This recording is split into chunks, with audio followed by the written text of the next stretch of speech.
On va donc reprendre cette partie qui sera la dernière avant l'été. Et nous allons donc repartir dans le laboratoire de Sylvira qui vient à l'instant devant vos yeux ébahis d'ouvrir votre puzzle, votre boîte infernale et d'en extraire cette fameuse série de tablettes qui sont reliées les unes aux autres et que vous avez compris être eh bien un pacte. Je vais tout simplement vous le relire. Il est dans vos affaires, mais parce que Sylvira assez rapidement quand même non pas vous l'arrache des mains, mais en tout cas essaie de le récupérer pour pouvoir le lire à son tour. Et je vais vous le relire. Que tous sachent que moi, Nadja Bellandini, grand observateur d'El Turel, ai juré à mon maître, Zariel, seigneur d'Avernus, de respecter les accords contenus dans ce serment. Par la présente, je me soumets à Zariel en toutes choses et pour toujours. Je la placerai au-dessus de toute créature vivante et morte. Je lui obéirai tous mes jours et au-delà, avec crainte et servilité. Je reconnais la dispensation de l'appareil appelé insidiateur solaire, désormais appelé le compagnon. En ma qualité de grand observateur d'El Turel, je reconnais que tous les territoires éclairés par le compagnon sont confisqués à l'attention de Zariel. Toutes les personnes liées par serment à défendre El Turel sont également considérées comme confisquées. Je reconnais en outre que cette dispensation durera 50 ans, après quoi le compagnon retournera d'où il vient, emmenant avec lui El Turel et ses défenseurs liés par serment, si tel est le souhait de Zariel. Tout ceci est mon engagement éternel en l'an de grâce 1444 du calendrier des Vaux.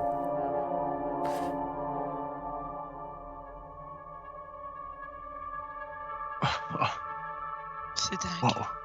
Non, Taro qui ne s'en remet pas. Là.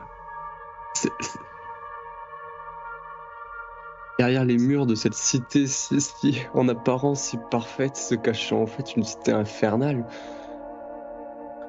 J'ai juré fidélité au compagnon. J'ai prêté serment. Tu t'es bien fait avoir. Disons les choses comme elles sont. Ça veut dire... ça veut dire que depuis le début, le soleil est en fait un artefact. Un artefact qui a été créé par Zariel. Oui, un genre de maléfice finalement. Ce que l'on croyait être une bénédiction était une malédiction plus qu'autre chose. Mais pourquoi Nadja Bellandini a dû sceller ce pacte? Sûrement pour faire face à la menace vampirique. Elle a trouvé dans la seule manière de lutter contre cette menace vampirique a sûrement été pour elle de jurer allégeance à Zariel. Ou alors Zariel est venu à ce moment-là en lui proposant. Oui, c'est juste, jeune homme. C'est sans doute un acte désespéré. Ou alors, le mal a été créé pour qu'on puisse vendre le remède, si vous voyez ce que je veux dire. C'est également possible. Tout ça est un complot qui remonte encore plus loin. C'est également possible. En ce qui concerne Nadja Melandi, il me semble que enfin, pour moi, il est fort possible que c'était pour sauver les gens qu'elle connaissait, les gens autour d'elle, sa ville, à ce moment précis. Oui, mais de manière très éphémère, c'est tellement vite passé 50 ans. Peut-être en essayant de trouver une solution en attendant, mais quelle solution auraient-ils pu trouver les uns les autres? Vous voulez croire à sa bonne foi et qu'elle aura tout fait pour nous épargner cela, mais quoi qu'il en soit, elle aurait au moins pu prévenir, c'est tout simple. Et dans ce cas, pourquoi avoir négocié 50 ans? Ce que je veux dire, c'est que si elle avait voulu faire quelque chose de maléfique immédiatement, peut-être qu'elle n'aurait pas attendu 50 ans. Elle a négocié une durée. Ce qu'elle a Très- pu. Et peut-être qu'elle avait un plan qui n'a pas fonctionné. Mais qui était le grand observateur d'El Turel au moment où El Turel a disparu? Tavius Krieg. Qui Ah. ça? Tavius Tavius Krieg. Krieg. Ah, Alors Et lui, celui-ci était aussi un disciple de Zariel. mais Ah, est-ce qu'il l'était de manière contrainte? Alors, Non, non. Non, non. surtout, enfin, je veux dire, les derniers mots qu'il nous a lancés ne portaient pas à croire qu'il était de manière contrainte. moi, je commence à penser que de longue date, la cité était gangrénée par les adeptes de l'enfer, Au moins depuis leurs 50 ans. sbires. Oui, oui, Nico. ils œuvraient en secret, et ils nous ont emporté notre cité. Mais ça, c'est Moi, quand je même... m'inter- Excusez-moi, qu'est-ce que vous vouliez dire? Non, non, là, je m'adresse au MJ, Oui. puisque ce serment que j'ai prêté, moi, c'est le credo résolu. Je jure, c'est juré sur le credo, mais tous les membres de l'ordre des compagnons, mais aussi les cavaliers de l'enfer, ont juré sur le credo résolu. D'ailleurs, tu le connais Si par c'est- cœur. Si tu veux, je peux te le montrer. Tu veux que je te le montre? Le serment Attends, que t'as... le serment. Le serment que tu as Ah porté, oui, tu le l'ai- connais par je le cœur. connais. C'est ça. Je le connais. Oui, oui. Tu peux le lire hein, si tu veux, à haute voix. Je jure solennellement mon âme, mon sang et mon épée au service en tant que chevalier d'El Tourel et partage le serment du haut observateur en honorant le don du compagnon. Je garderai le royaume d'Eltugard et toutes les terres qui se trouvent sous le bouclier d'El Tourel, respectant les lois d'Eltugard et les commandements du haut observateur. Je vivrai ma vie en stricte conformité avec le credo résolu, le plaçant ainsi que ce serment au-dessus de toute autre doctrine. Je serai lié à tous les autres qui prêtent ce serment, les déclarant maintenant et pour toujours, que ce soit dans la vie ou au-delà du voile de la mort, comme mes frères d'armes. Pour assurer l'harmonie parfaite de notre fraternité, je ne permettrai aucune différence de foi entre nous, mais plutôt considérerai le compagnon que je n'attribuerai jamais à un dieu ou à un autre comme notre étoile commune. Et donc, en ayant ça en tête, je réfléchis sur les Cavaliers de l'Enfer. Il y a 50 ans, à quel moment s'est passée cette histoire d'ange que les Cavaliers de l'Enfer ont suivi et qui n'est jamais revenu? C'était avant, bien évidemment. C'était bien avant. Bien avant, oui. Et mon arrière-grand-père, c'est à quel moment? Donc, c'était il y a plus de 50 ans aussi. Hein. Oui. Il y a quand même quelque chose de bénéfique dans ce que nous venons d'apprendre. Ça veut dire que la ville n'a pas été détruite.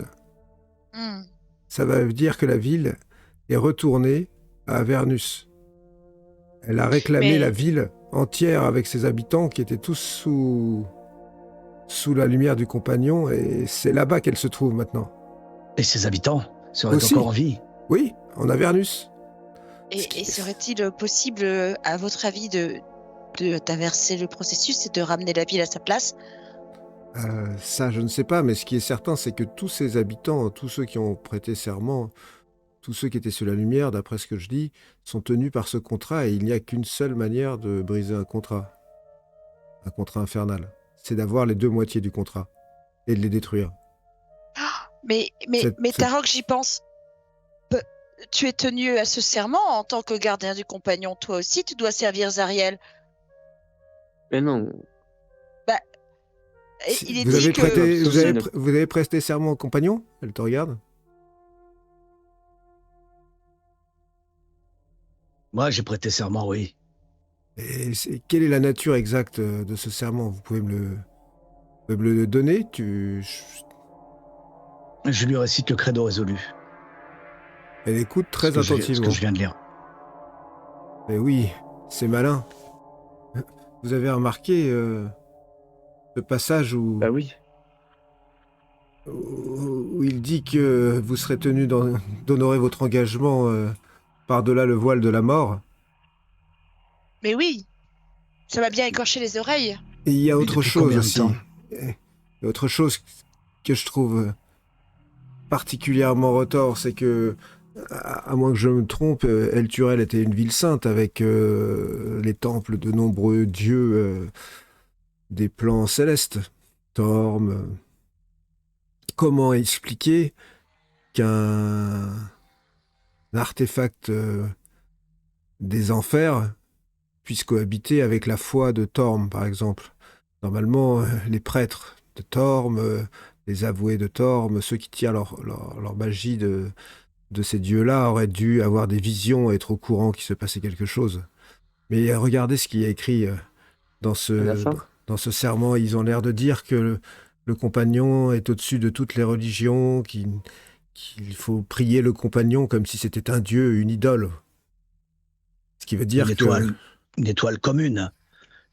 Ouais, Il ne parle pas de vénérer le compagnon comme un dieu. C'était un bouclier de protection, le bouclier d'Elturel. ouais. Moi, j'ai toujours ressenti en moi la présence de Thorm. Il est toujours là. Mais la foi que Mais- j'ai en lui est toujours bien vivace. Le fait est Cela- que si j'analyse ce serment et que je vois ce contrat, je vois qu'il y a quand même, avant que l'âme de ceux qui ont prêté serment ne soit réclamée par Zariel, il faut qu'il soit mort.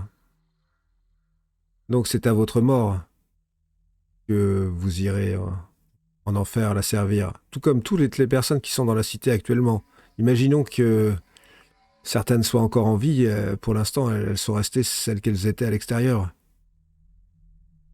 Et j'irai en enfer, j'irai en Avernus avant même d'être mort. J'irai combattre les légions de l'enfer, s'il le faut, sur leur terrain, pour faire revenir Elturel et ses habitants. Mais n'as-tu pas entendu, Tarok? Il devient impératif pour toi comme pour nous de retrouver l'autre moitié du contrat. Oui, nous irons en Avernus, mais pas comme des fous furieux. Nous irons incognito, furtivement, essayer de retrouver ce contrat. Nous irons enquêter. Ouais, mais Oui, vous- moi je laisse les fulgurances de ton ange déchu là qui part dans l'Averne pour se fracasser avec des démons aux Elturiens. J'irai dans l'Avernus pour sauver ma mère, mais pas avec un grand cheval blanc et en criant au fait que je veux venger, que je veux tabasser Zariel. Et moi, me rallierai à mes bottes pailletées. J'irai avec toi, Varys. Je ne sais pas si vous pouvez vraiment espérer. Enfin, si, il y a un moyen d'aller dans les enfers, mais qu'est-ce que vous allez y faire, effectivement? Retrouver l'autre partie de ce contrat. Si tant bien que vous le retrouvez, il faudra le détruire. Pour ça, ça ne sera pas simple. C'est un contrat. Il va vous falloir peut-être un feu d'une grande puissance ou. Attendez. Vous y connaissez un peu, parce que nous, on est vraiment très novices, sur les différentes affaires qui occupent la hiérarchie des enfers. Parce que cette Zariel, elle a peut-être des ennemis. Et ces ennemis pourraient être nos alliés. Et ça pourrait leur plaire qu'on retrouve cette autre moitié du contrat et qu'on la détruise. En sachant un peu plus sur les implications des différents pouvoirs qui se trouvent en enfer, on pourrait se liguer avec le bon parti et obtenir ce qui nous intéresse. Vous avez dit Le plutôt bon pour ce... parti. Oui, ça reste des infernaux, mais tu vois, justement, en tant qu'infernaux, la traîtrise, ça doit être leur lot. Je suis sûre qu'on peut trouver des gens pour trahir Zariel et nous amener ce qu'on veut. Il y a peut-être quelque chose à monnayer, je ne sais pas. Mais bon, voilà, c'est pas si simple. Il faut Vous nous réfléchir à avez une dit- stratégie. Vous nous avez dit plutôt, pour ce qui concerne les pièces d'âme, qu'en les jetant dans la forge de Bel en Avernus, il se pourrait que leurs âmes soient libérées et que ce feu de la forge était le feu de Tiamat. Pensez-vous que c'est dans ce feu que nous devrons jeter le contrat pour le détruire, une fois les deux pièces Oui, réunies? c'est évident que ça serait préférable, mais je veux dire, le feu de Bel est, comme je vous l'ai expliqué, déjà pas très accessible. Je ne vois que une très très grande magie, très destructrice, une magie très puissante, un archimage peut-être possède la magie nécessaire pour détruire ce genre d'artefact. Il faudrait que je me renseigne, mais il y a une autre puissance en Avernus, c'est le Styx, le grand fleuve qui... Fleuve.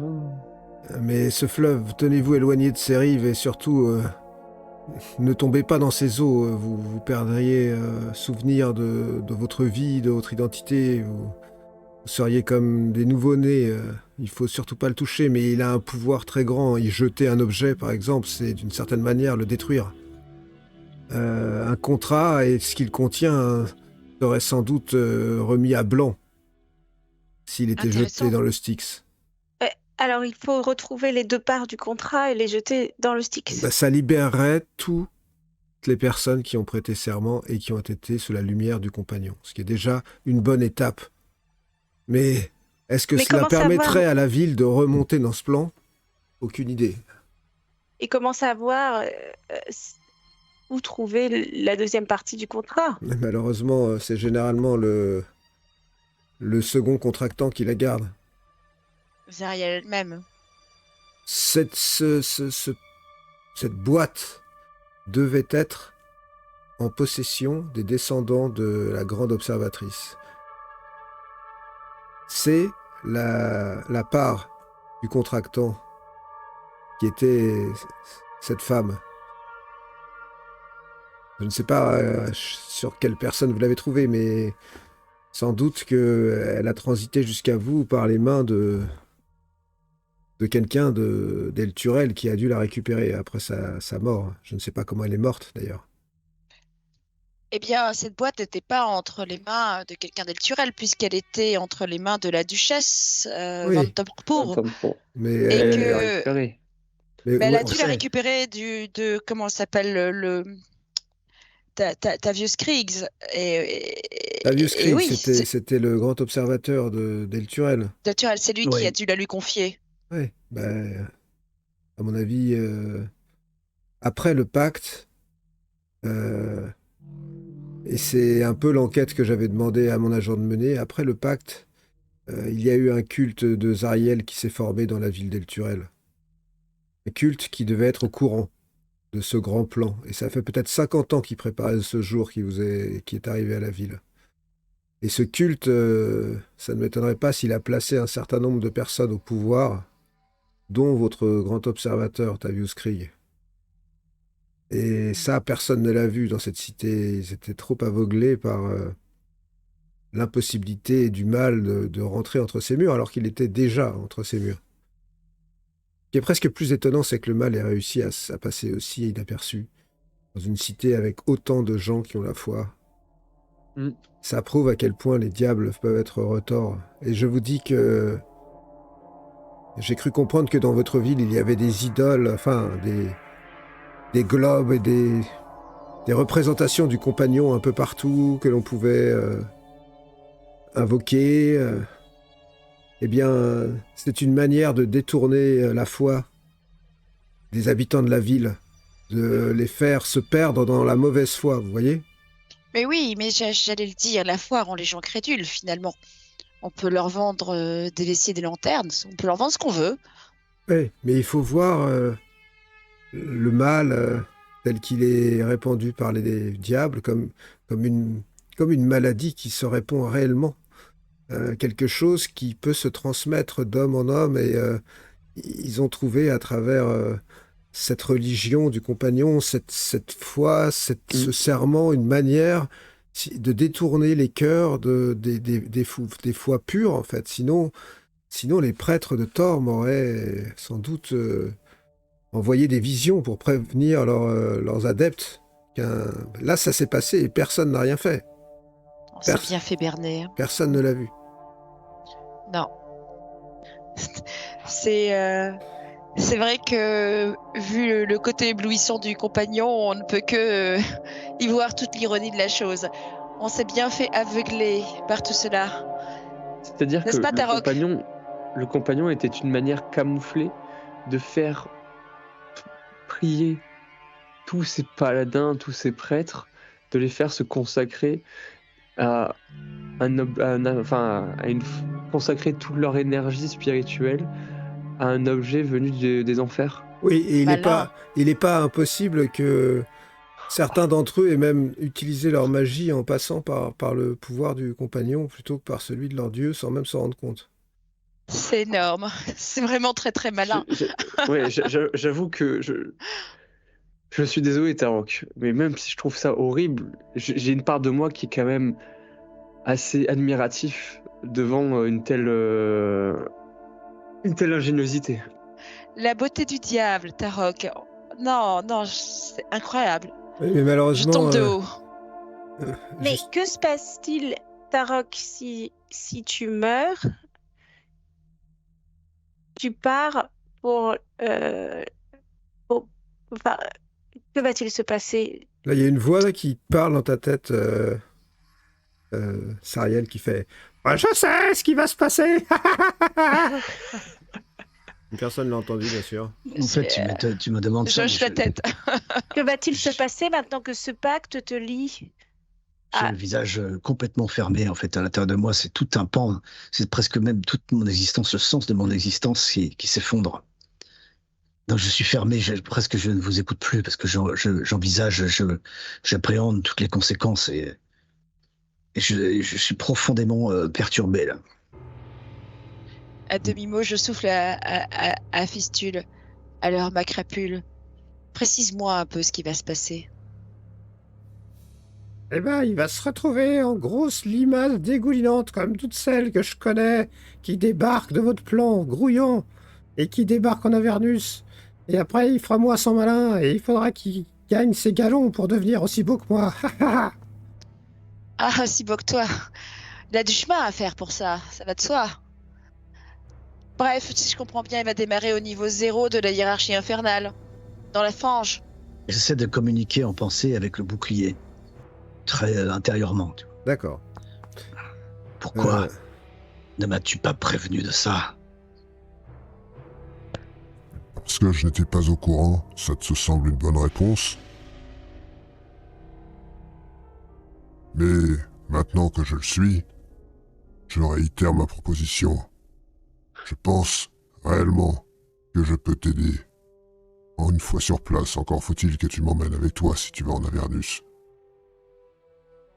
Je t'emmènerai. Nous nous aviserons le moment venu. Moi, je m'approche de Tarok et après avoir entendu ce que m'a dit Fistule, j'ai un geste d'empathie. Je lui mets la main dans le dos et je lui dis Tarok, tu vas voir, on va s'en sortir. On va aller en Avernus et on va le leur reprendre le contrat. On balancera cette saloperie dans le Styx et tout ça sera effacé. L'ardoise redeviendra blanche, je te le promets. On va trouver quelque chose, Tarok. On va les ramener. Je le promets aussi, Sariel. Sois-en certaine. Moi, ça ne change rien. Oui. Pardon. Non, je t'en prie. Le Styx, est-ce que c'est aussi un endroit où on peut balancer des pierres d'âme et espérer qu'elles se libèrent? Ou pour cela, il faut vraiment absolument aller dans la forge?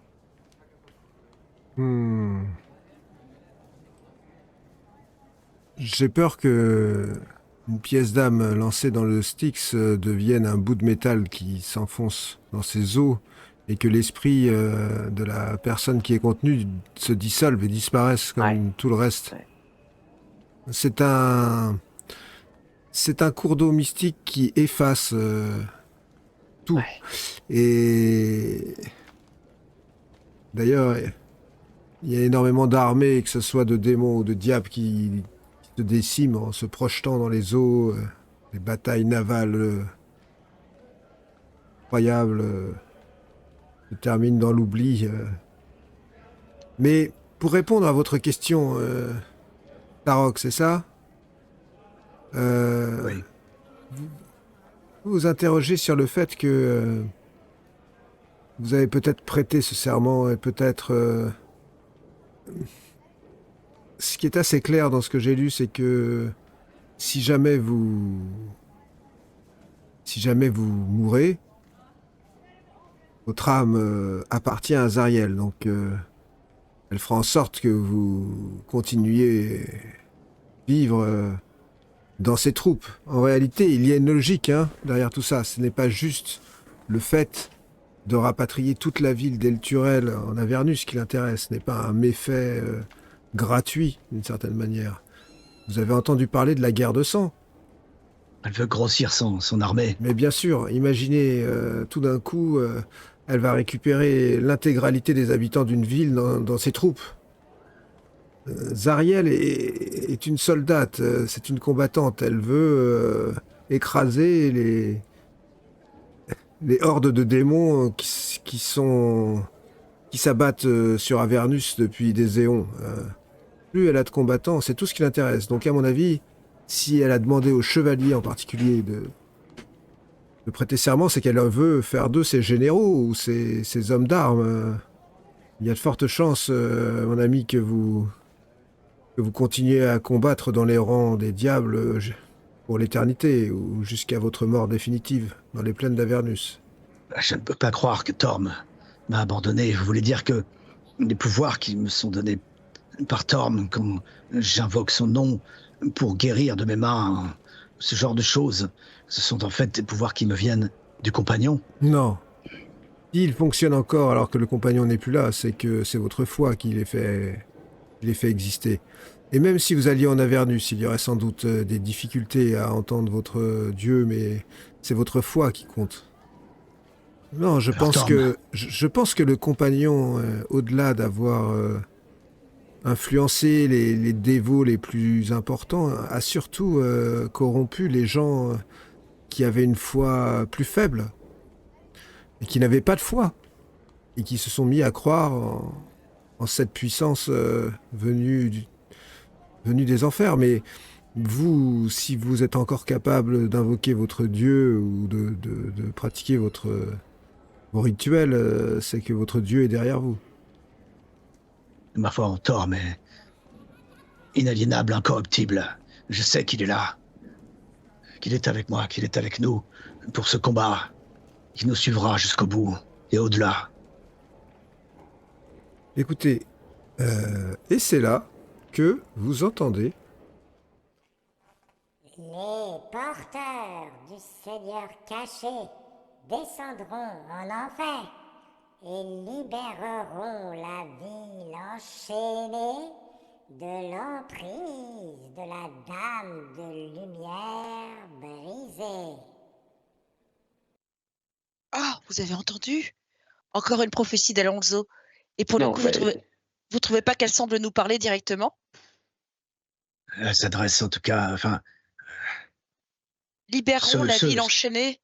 Ceux dont elle parle, c'est nous, les porteurs du Seigneur caché.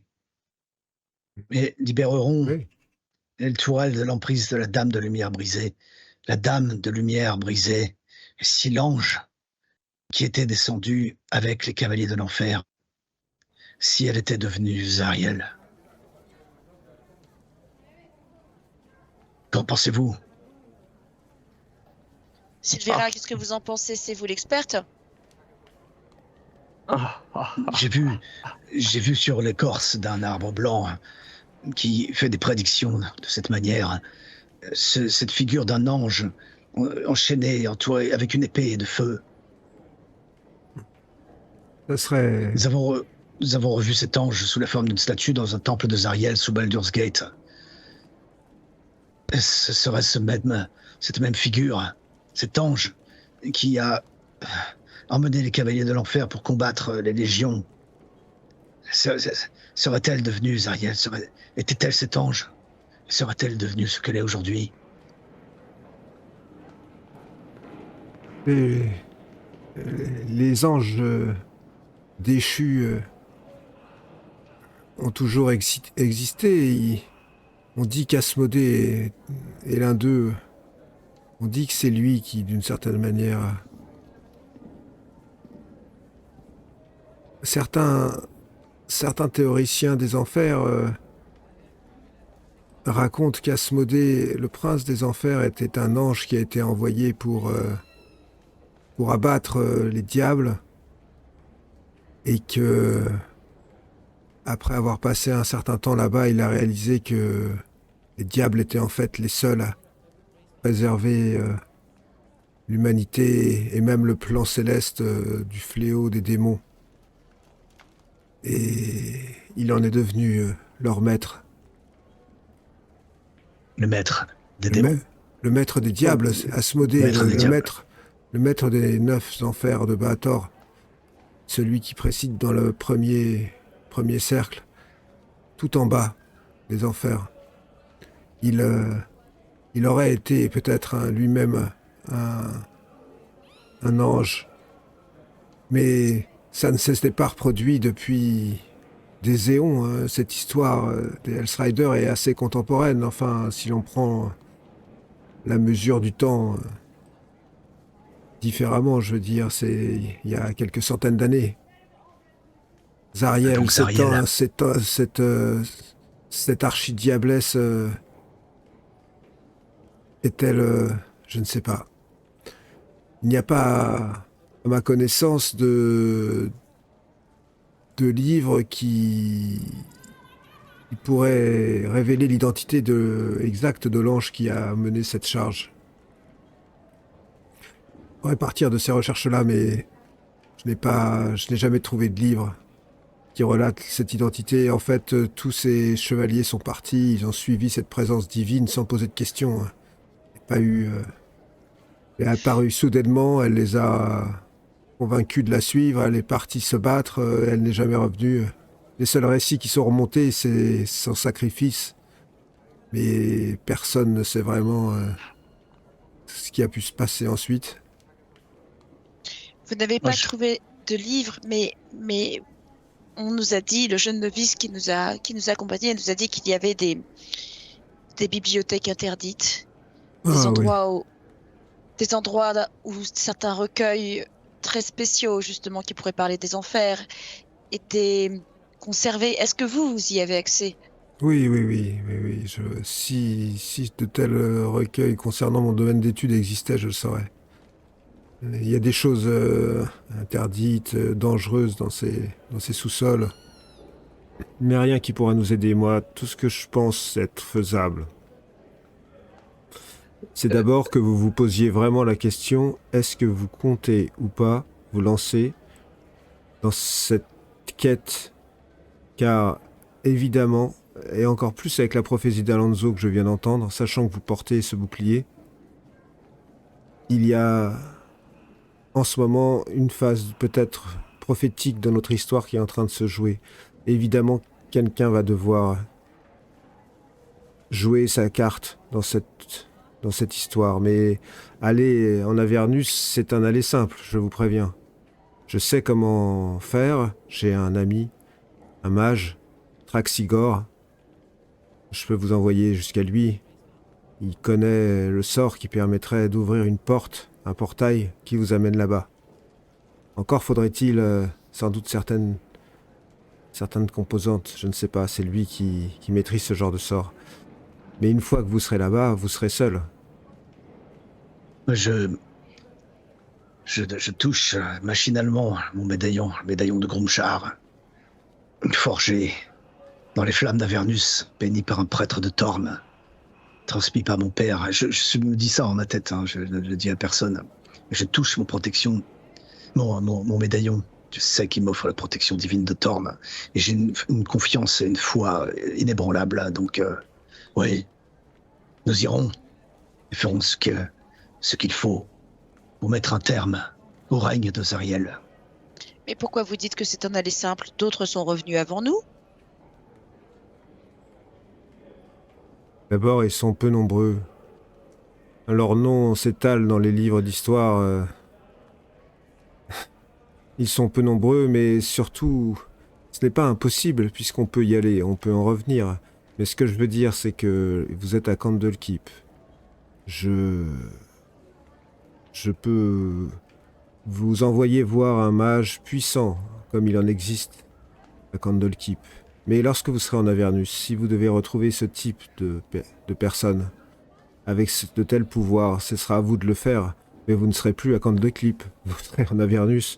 Tout va devenir beaucoup plus compliqué. Vous savez que l'Averne ne ressemble en rien à la terre sur laquelle nous sommes. Le ciel est un brasier ininterrompu. Chaque seconde, il tombe des boules de feu sur le sol qui peuvent vous réduire en cendres. Les paysages changent, les endroits où vous vous trouvez ne sont jamais au même endroit. L'air est irrespirable, il fait une chaleur de dément. Il est peuplé de diables dont la puissance est extrême et de démons qui ne font que chercher à exterminer. Il va falloir que vous trouviez votre chemin dans tout cela.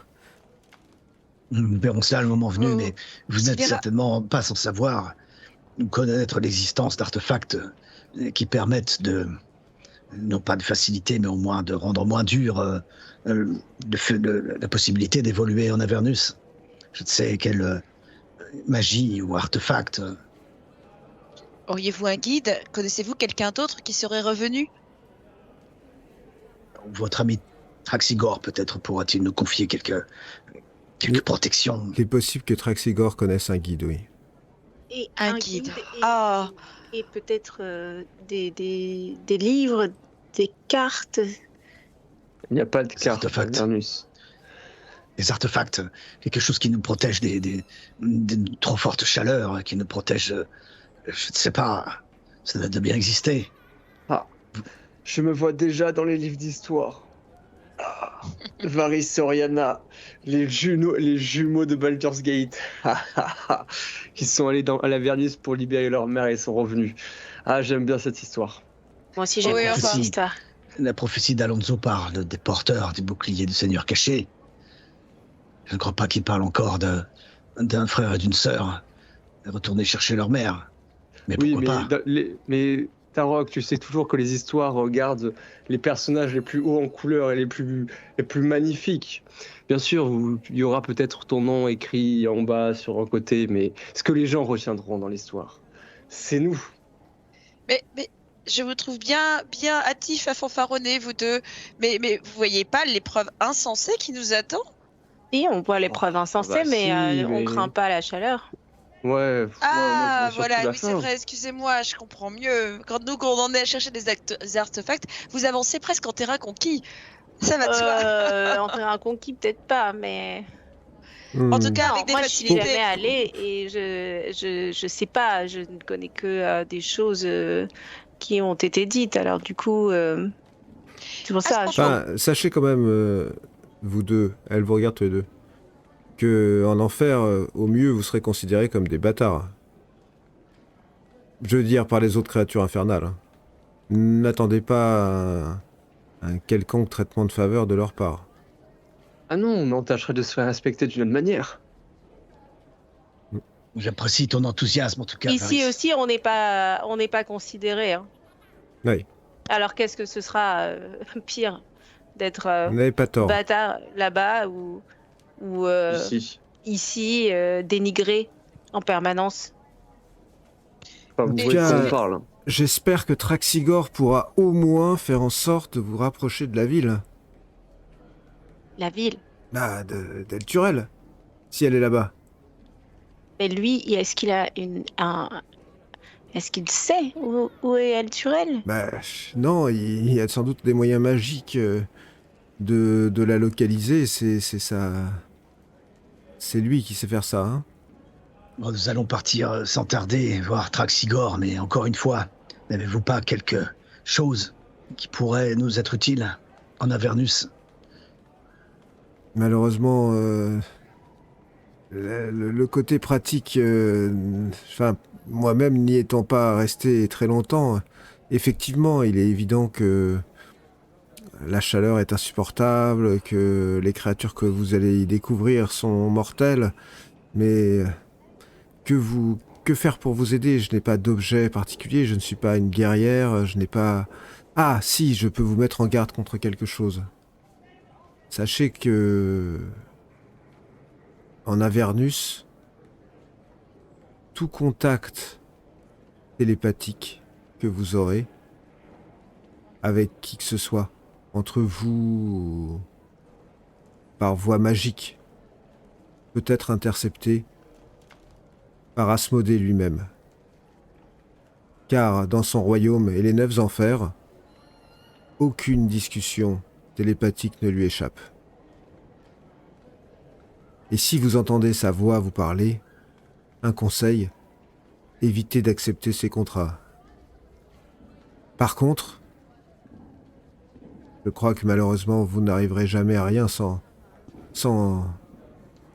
faire de compromis. Il y aura forcément des créatures avec lesquelles il faudra vous allier. Forcément, il faudra trouver une manière de tirer votre épingle du jeu, mais là-bas, tout fonctionne comme ça. Contrat. On va savoir avec qui s'allier, contre qui et comment. Comme avec Gargotte, par exemple. C'est cela, tu as compris, comme avec moi. Ils appellent ça l'enfer, j'appelle ça chez moi. Sylvira, vos connaissances sur Avernus, sur les enfers, sont pas théoriques. Vous venez de dire que vous y êtes allé vous-même. Oui, mais très brièvement, on parle de plans qui sont infinis. Je connais... Si, ma connaissance est principalement théorique. Ah, et quand vous y êtes allé, sans indiscrétion, c'était pour y faire quoi? Récupérer un artefact. Et vous avez réussi? D'une certaine manière, oui. Mais malheureusement, cela m'a coûté un certain prix. Mais Quel prix? la vie d'une personne à qui j'avais beaucoup d'estime. Vous avez sacrifié? Non, je n'ai rien sacrifié, il est mort pendant l'expédition. Ah. Oui. Mais cette porte que j'ai utilisée était une porte très temporaire. Elle s'est ouverte, j'avais quelques dizaines de minutes pour accomplir ma tâche et revenir. C'est pour ça que je dis que mon voyage a été très bref. Et pourquoi il est mort en 10 minutes? Mais parce que nous avons rencontré de la résistance. Il s'agissait de récupérer la deuxième partie d'un contrat. Ah. Un contrat que j'avais moi-même passé. Ah. D'accord. Je l'ai récupéré et j'ai pu le détruire. Donc vous étiez en lien avec une entité des enfers, si vous aviez conclu un contrat. Oui, j'étais en lien avec une entité pour avoir des informations pour mes recherches. Mais disons qu'une fois que j'ai eu les informations, je me suis rendu compte que la partie à remplir du contrat n'était pas en ma faveur. Et j'ai voulu récupérer ce contrat. J'ai réussi, mais malheureusement, j'ai perdu un ami. Ah. Désolée pour vous, vraiment. Mais en 10 minutes, vous avez récupéré l'autre moitié du contrat. Ça veut dire que c'est entièrement faisable. Oui. Après, je l'avais pas pactisé avec un archidiable. À ce propos, j'imagine que la personne, enfin l'entité avec laquelle vous avez pactisé ne vous porte pas dans votre cœur. Ça... Non, j'imagine que non, effectivement. Comment s'appelle cette créature? Non, Au cas où nous tombons dessus. Non, mais je ne vais pas la nommer. C'est... Ah oui, d'ailleurs, très important que vous sachiez ça également. Lorsque vous pactisez avec une entité, généralement, elle ne vous donne pas son vrai nom. Ah, Elle essaye de masquer son identité. c'est bon à savoir, merci. Il faut parfois se méfier des prête-noms, des intermédiaires. Quelque part, c'est un peu le monde des affaires, vous voyez. Il y a des diablotins qui vont venir vous proposer leur aide. Ils vous paraîtront pas très dangereux, ou les contrats seront avantageux. Mais dites-vous qu'ils travaillent toujours pour quelqu'un au-dessus d'eux. Et s'ils pactisent avec vous, c'est rarement pour leur propre profit. En fait, la hiérarchie des enfers, c'est que chacun essaie, autant qu'il peut, de plaire à son supérieur, pour lui-même progresser dans la hiérarchie infernale. Ah. Dans ce billet, il y a un fragment de Gorgotte. Vous voulez vraiment l'emmener ? Possible. Il sera certainement utile là-bas. s'il faut pactiser comme vous le dites, comme vous l'avez fait vous-même, alors peut-être n'aurais-je pas le choix. Il faut que j'y sois préparé. Et je sais que ce bouclier pourra certainement m'offrir une certaine protection, ou nous offrir une protection et information peut-être. C'est ce qu'il cherche à me faire croire en tout cas. Allez savoir si c'est bien un fragment de gargote ou autre chose. Quelqu'un d'autre, comme vous dites. Tout cela n'est que mensonge, trahison, tromperie. Gargote, c'est un gros morceau. Ce bouclier correspond exactement à la description que j'ai du bouclier de Gargote. Et a priori, je n'ai aucune raison de remettre en doute son authenticité. Si Gargote, par son intermédiaire, vous parle, sachez que, pour le coup, je ne pense pas qu'il ait grand monde au-dessus de lui. Il parle en son nom. Mais il a été renversé par Zariel. Oui, et c'est tout le problème du contrat que vous pourriez avoir avec lui. Sachez que il est plutôt dans les pas dans les très bonnes faveurs d'Asmodée, vous voyez. Mais il peut peut-être nous aider. Ouais, certainement. Son intérêt. Je veux dire, il cherche très certainement à reprendre sa place, et donc de détruire Zariel. Et donc nous avons un but en commun. Nous, retrouver le bout du parchemin, le bout du pacte, et tant qu'à faire, détruire Zariel par la même occasion. Au moins nous pourrons trouver le pacte, tant qu'à détruire Zariel, peut-être Gargote lui-même pourra s'en charger. Varys Oriana, qu'en pensez-vous? Est-ce un pacte que nous, ou que j'aurai à conclure avec Gargote pour arriver à nos fins? Mais entre conclure un pacte avec Gargote ou avec Zariel, quelle est la différence? Gargote laissera s'échapper Elturel, très certainement. Ah bon, mais pas sûr, déjà. Il aura le même projet que Zariel, avoir des combattants. Tu as raison. Pourquoi se priverait-il de toute une ville, de tout un bataillon de combattants pour faire grossir son armée? À moins que ce soit explicite dans le contrat. C'est ça. Allez se méfier des petites lignes. Car il ne manquera pas d'ajouter ces petites lignes. Et si je dois en payer le prix... À toi de les lire aussi. Je le paierai. Mais je veux être sûr qu'Elturel sera libéré et remontera dans notre plan. Et que ses habitants seront libérés du joug infernal. Pour moi, il faut voir ça comme les politiciens de Baldur's Gate. Quoi qu'il arrive, ils ont des querelles entre eux, et c'est à nous de choisir lequel va nous apporter à un moment précis un avantage ou pas. Et quoi qu'il arrive, cet avantage que... sera toujours compensé par un désavantage, certainement même bien plus gros. Donc à nous de voir et de gérer sur le moment en fonction de ce qu'on nous propose.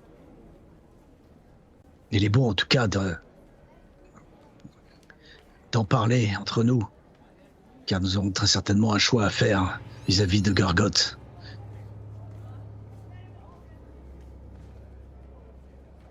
Je pense, et je ne voudrais pas paraître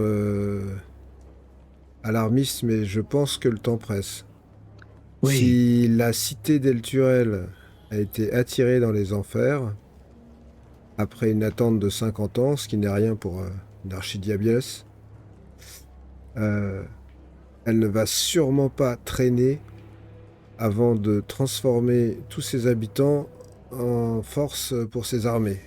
Ce qui veut dire tout simplement que le sort des habitants d'Elturel est à mon avis lié à une temporalité assez rapide.